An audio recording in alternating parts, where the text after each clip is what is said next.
Today we have the great joy of keeping the memory of a priest you will know, I'm sure, very fondly, St.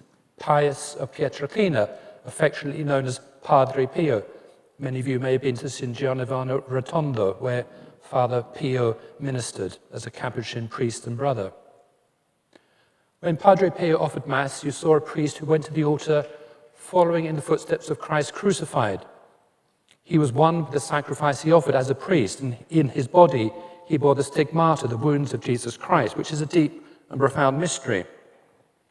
As we come to Mass, we stand at the foot of the cross. We stand at Calvary. This is our vocation. This is our calling. This is where we find our hope and our salvation. That we may, in a small way, follow the footsteps of Padre Pio, let us open our hearts widely to the graces that flow from this sacrifice, this sacrament, and this communion. I confess to Almighty God and to you, my brothers and sisters, that I have greatly sinned in my thoughts and in my words, in what I have done and in what I have failed to do, through my fault, through my most grievous fault. Therefore I ask Blessed Mary, ever Virgin, all the angels and saints, and you, my brothers and sisters, to pray for me to the Lord our God.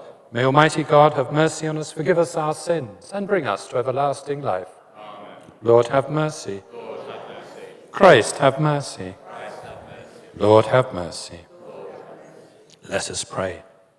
Almighty ever-living God, who by a singular grace gave the priest St. Pius a share in the cross of your Son, and by means of his ministry renewed the wonders of your mercy, grant that through his intercession we may be united constantly to the sufferings of Christ, and so brought happily to the glory of the resurrection, through our Lord Jesus Christ, your Son, who lives and reigns with you, in the unity of the Holy Spirit, God forever and ever. Amen. Every time I go for a haircut to Ashtead, and I speak to my Italian barber Rosario, the one person who always comes up in conversation is Padre Pio. Padre Pio had an amazing, not only spiritual impact, but a cultural impact. Any of you who are of Italian heritage will know that. An amazing phenomenon, his life. Two things about him, really, that he was a Franciscan, a Capuchin friar, therefore he followed in the footsteps of St. Francis, and he did so faithfully, embracing poverty and serving the poor in that wonderful, beautiful Franciscan way. So love was at the heart of his life, the love of Christ, the love of his brothers and sisters. But we can't think about him also without those rather extraordinary phenomena. He was an anomaly. He was a contradiction, a sign of contradiction. He was like someone placed from the Middle Ages in the midst of our last century. And I think that was God knocking on the door, saying, I'm real. That when we live in a godless age, sometimes God has to really shout out, and through the life of Padre Pio, through these wonderful things that we shouldn't look for, and we shouldn't expect, we certainly should not try to imitate, the gift of the stigmata, to carry in your body the wounds of Jesus Christ crucified, to be able to bilocate, meaning that he could appear in another place other than he was physically present to have the gift of hearts, reading hearts. And when someone came to confession, he said, go away, come back when you're ready. What are you hiding from me?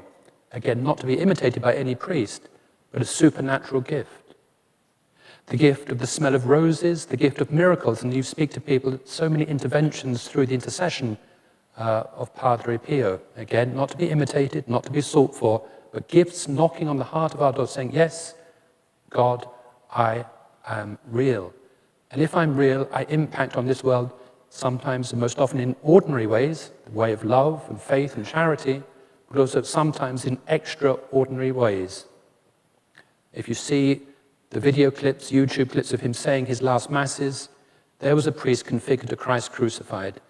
There was a priest who stood at the foot of the cross, faithfully enduring his own sufferings and bringing the sufferings of humanity into the redeeming love of Christ. May Padre Pio intercede for us today powerfully. May we receive the little miracles we each need in our lives and for loved ones, family, and friends. May we know his love and friendship again today. So let us pray today on this wonderful feast day full of joy, that in a world that has forgotten the presence of God, through his intercession and the intercession of all the saints, we may come to that reality that God is alive and present in our world. Lord, in your mercy. Like Padre Pio, may we have eyes for the sick and the suffering, those particularly in need, especially those amongst us and those in our community. Lord, in your mercy. We pray for the Church, the Franciscan order, those who minister to the needs of the world. We pray for peace and healing. And we do pray in their own way and in God's measure the miracles we need today. Lord, in your mercy.